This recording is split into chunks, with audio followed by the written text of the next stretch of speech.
नमस्कार, खास बुलेटिन में आपका स्वागत है और मैं हूं आपके साथ सुमन पाल। बुलेटिन की शुरुआत करेंगे बड़ी खबरों के साथ। मुख्यमंत्री योगी आदित्यनाथ ने आज एकता यात्रा में हिस्सा लिया है। कार्यक्रम का आयोजन रानी लक्ष्मीबाई पार्क में किया गया, जहां पर मुख्यमंत्री ने राष्ट्रपिता महात्मा गांधी और लौह पुरुष सरदार वल्लभ भाई पटेल की प्रतिमाओं पर पुष्प अर्पित किए हैं। गोरखपुर के ही रानी लक्ष्मीबाई पार्क में आयोजित एकता यात्रा के दौरान मुख्यमंत्री योगी आदित्यनाथ ने एकता, अखंडता और राष्ट्रभक्ति का संदेश दिया है। उन्होंने इस अवसर पर महात्मा गांधी और सरदार वल्लभ भाई पटेल की प्रतिमाओं पर माल्यार्पण कर श्रद्धांजलि अर्पित की है और कार्यक्रम में बड़ी संख्या में लोग मौजूद रहे हैं। नेशन के रूप में स्थापित कर दिया। कारण है लौह पुरुष सरदार वल्लभ भाई पटेल की जो प्रतिमा है, दुनिया की जितनी भी प्रतिमाएं अब तक बनी हैं उन सब में सबसे विशाल और विराट प्रतिमा केवड़िया गुजरात में सरदार सरोवर के तट पर लगी है। ये प्रतिमा यूनिटी ऑफ स्टैच्यू है, भारत की एकता की मूर्ति है, जो लौह पुरुष के रूप में पूरे भारत को मार्गदर्शन दे रहा है। और गुजरात के सरदार सरोवर के तट पर स्थित प्रतिमा केवल एक प्रतिमा नहीं है।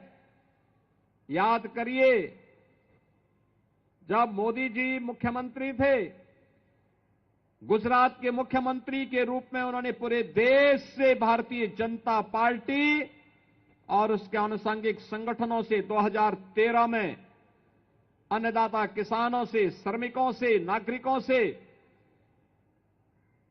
लोहा एकत्र करवाया था। घर का फालतू लोहा दान करो, मिट्टी दान करो। भारत की माटी और भारत का लोहा जब बनेगा, एक साथ मिलेगा, तो दुनिया की सबसे बड़ी प्रतिमा स्थापित होगी। और यूनिटी ऑफ स्टैच्यू जो लौह पुरुष सरदार वल्लभ भाई की और दुनिया की अब तक की सबसे बड़ी प्रतिमा बनी है, वह लौह पुरुष सरदार वल्लभ भाई पटेल की गुजरात में केवड़िया में स्थित 31 अक्टूबर को पूरे देश के अंदर यूनिटी फॉर रन के रूप में राष्ट्रीय एकता दौड़ का आयोजन हर एक जनपद में आयोजित हुआ। अनेक प्रकार के कार्यक्रम इस दौरान प्रारंभ हुए। लौह पुरुष सरदार वल्लभ भाई पटेल के व्यक्तित्व और कृतित्व से जुड़े हुए विभिन्न प्रसंगों को लेकर के भारतीय जनता पार्टी ने भी और सरकार के स्तर पर भी अनेक प्रकार के कार्यक्रम प्रारंभ होने शुरू हुए। स्वदेशी का मामला हो, स्वावलंबन का मामला हो, राष्ट्रीय एकता के सामने जो चुनौतियां हैं, इन चुनौतियों को लेकर के होने वाले कार्यक्रम हो, व्यापक जन जागरण की दृष्टि से ये कार्यक्रम चल रहे हैं। रन फॉर यूनिटी के साथ ही यह कार्यक्रम पूरे देश के अन्दर बृहद पैमाने पर प्रारंभ हुए हैं और वर्तमान में आज से भारतीय जनता पार्टी 75 जनपदों में रन फॉर यूनिटी के कार्यक्रम के बाद अब एकता यात्रा का प्रारंभ कर रही है। और इसमें मेरा सौभाग्य है कि मुझे बाबा गोरखनाथ की इस पावन धरा पर आप सबके बीच में इस एकता यात्रा कार्यक्रम का शुभारंभ करने का अवसर प्राप्त हो रहा है।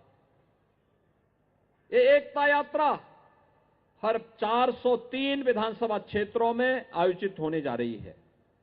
हर विधानसभा क्षेत्र में 10 किलोमीटर की यात्रा, व्यापक जन जागरण के कार्यक्रम, स्वदेशी और स्वावलंबन को ध्यान में रख करके प्रत्येक नागरिक के मन में राष्ट्रीयता का भाव पैदा हो।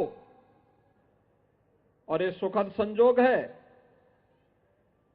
कि सरदार वल्लभ भाई पटेल जी की 150वीं जयंती कार्यक्रम के समारोह तो प्रारंभ हुए ही है, यह वर्ष भारत के राष्ट्रगीत वंदे मातरम के भी 150वें वर्ष में प्रवेश करने के उपलक्ष्य में भी आयोजित हो रहे हैं। आप याद करिए, एक ऐसा गीत जिसने पूरे भारत की सोई हुई चेतना को जागरूक करके भारत की आजादी के आंदोलन को, कौन ऐसा क्रांतिकारी रहा हो 1876 के बाद जिसने देश की आजादी के दौरान वंदे मातरम का उद्घोष न किया हो।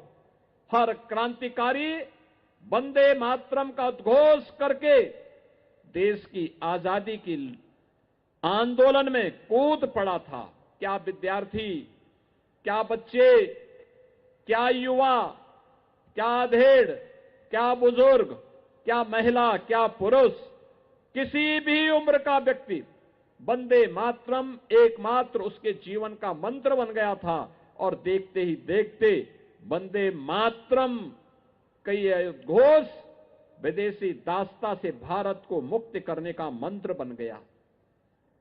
अनुमान करिए, जो मंत्र भारत की आजादी का कारण बना हो, उस मंत्र को भी लोगों ने सांप्रदायिक कह करके उसमें संशोधन करने का प्रयास कांग्रेस ने किया। कहा ये 5 और 6 छंद का क्यों पढ़ना है, 2 छंद में ही हो जाए। मेरा यह मानना है, कोई व्यक्ति हो, कोई जाति, कोई मत, कोई मजहब, वह किसी राष्ट्र से बढ़कर के नहीं हो सकता है। हम सब भारतवासियों को इस बारे में ध्यान रखना होगा। हमारी आस्था हमारी जगह।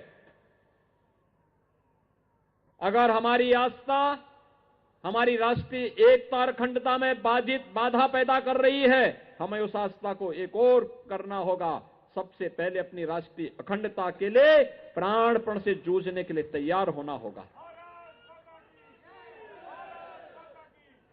भारत के एक नागरिक के रूप में हमारा दायित्व है। कुछ लोगों के लिए आज भी भारत की एकता और अखंडता से बढ़कर के उनका मत और मजहब बड़ा हो जाता है। उनकी व्यक्तिगत निष्ठा महत्वपूर्ण हो जाती है। और वास्तव में ऐसे लोग संदेह के दायरे में नहीं आते। वंदे मातरम का विरोध का कोई औचित्य नहीं। और यहां वंदे मातरम के खिलाफ जो विस्ममन हो रहा है, मोहम्मद अली जौहर ने 1923 में कांग्रेस के अधिवेशन में, जिस कांग्रेस के अधिवेशन में 1896-97 में स्वयं गुरुदेव रविंद्रनाथ टैगोर ने इस पूरे वंदे मातरम गान को वहां पर सुनाया था, कांग्रेस के अधिवेशन में गाया था, अपने स्वर में गाया था। और 1896 से लेकर इससे पहले मुख्यमंत्री योगी आदित्यनाथ ने जनता दर्शन कार्यक्रम के दौरान जनता से सीधे मिलकर उनकी समस्याएं सुनी। मुख्यमंत्री ने लोगों की समस्याओं के समाधान के लिए संबंधित अधिकारियों को कार्रवाई के निर्देश दिए। इस अवसर पर नागरिक ने सड़क, बिजली, पानी और अन्य स्थानीय मुद्दों को उठाया।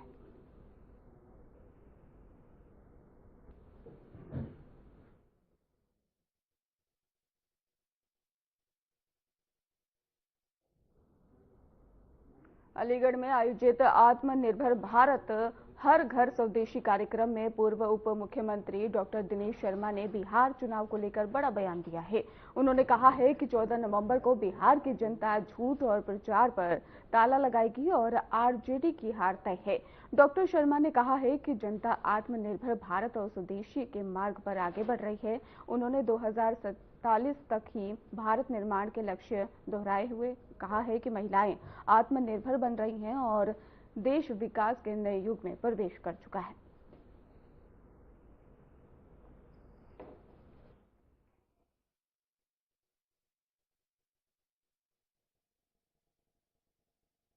मैंने ताला खरीद लिया है। अभी हमको अलीगढ़ में एक ताला मिल गया है। 14 तारीख को उनके इस प्रकार के झूठ का प्रचार की सजा देने वाली है बिहार की जनता। और उसमें बिहार में हार के बाद आरजेडी और कांग्रेस का कार्यालय बंद हो जाएगा निश्चित रूप में अपने आप से, क्योंकि ये शतक की तरफ हार की बढ़ रहे हैं राहुल गांधी जी। तो ये ताला अलीगढ़ का वही काम आएगा।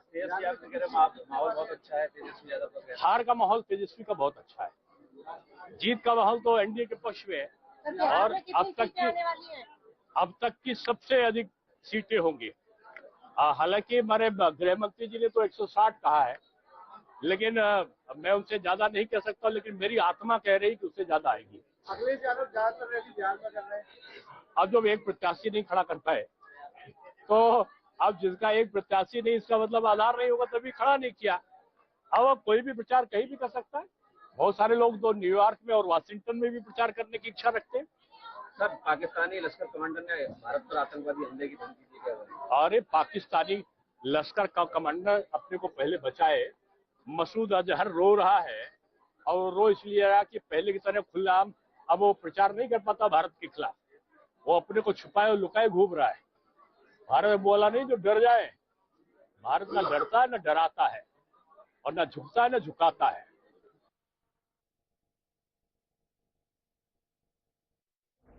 अयोध्या श्री राम जन्मभूमि मंदिर में होने वाले ध्वजारोहण समारोह की तैयारियां अब अंतिम चरण में है। प्रधानमंत्री नरेंद्र मोदी के कार्यक्रम को लेकर प्रशासन और मंदिर निर्माण समिति लगातार समन्वय में जुटी हुई है।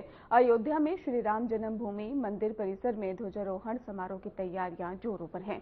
श्री राम जन्मभूमि तीर्थ क्षेत्र ट्रस्ट और मंदिर निर्माण समिति के पदाधिकारी लगातार स्थल का निरीक्षण कर रहे हैं। समिति के अध्यक्ष भूपेंद्र मिश्रा ने बताया है कि प्रधानमंत्री के संभावित कार्यक्रम को लेकर चर्चा चल रही है। उन्होंने कहा है कि हम चाहते हैं कि प्रधानमंत्री परिसर में आए और सभी निर्माण कार्यों को देखें। प्रथम तल पर राम परिवार की स्थापना हो चुकी है और आरती का विशेष कार्यक्रम रखा गया है। इस बीच ही गुप्तार घाट के पास रामायण पार्क का निर्माण कार्य भी तेजी से जारी है, जिसे अयोध्या के सांस्कृतिक पर्यटन का अहम केंद्र बनाया जा रहा है। देखिए, मुख्य रूप से अभी तो जो प्रधानमंत्री जी का कार्यक्रम है उसी के विषय में चर्चा भी हुई। उसी की तैयारी में हम लोग का अधिकांश समय भी व्यतीत हुआ। किस प्रकार से हम लोग उचित समझते हैं कि प्रधानमंत्री जी आए परिसर में और सभी निर्माण कार्यों को देखें, आरसी का क्या व्यवस्था हो, क्योंकि अब प्रथम तल पर राम परिवार की स्थापना हुई है, तो वहां पर भी उनके आरसी के लिए कार्यक्रम रखा गया है। लेकिन ये सभी कार्यक्रम, जैसा आप जानते हैं, अब ये बन करके प्रधानमंत्री कार्यालय सुझाव के रूप में जाएगा और वहां से जो भी अनुमति मिलेगी उसके अनुसार व्यवस्था की जाएगी। अधिकांश निर्माण कार्य अब अपने, जैसा आपसे मैंने पहले भी बताया है, पूर्ण हो रहे हैं। अब तो बहुत अधिक ध्यान हॉर्टिकल्चर, प्लांटेशन और सौंदर्य जो भी वहां पर परिसर में किया जाना है, व्यवस्था जो कि अस्थायी रूप से होगी, उस पर ध्यान दिया गया। एक अन्य जो महत्वपूर्ण निर्णय है वो है संग्रहालय, जिसमें कि अभी हम एक एग्रीमेंट को अंतिम स्वरूप प्रदान करेंगे, हस्ताक्षरित करेंगे। उस एग्रीमेंट के तहत आईआईटी चेन्नई को, जिनके पास की विशेषज्ञ है, जिन्होंने की एक विशेष व्यवस्था कराई है। एक तरीके से उनकी सहायक संस्था है प्रवर्तन नाम से, तो उनको इस म्यूजियम की टेक्नोलॉजी और डिस्प्ले का कार्य सौंपा जा रहा है।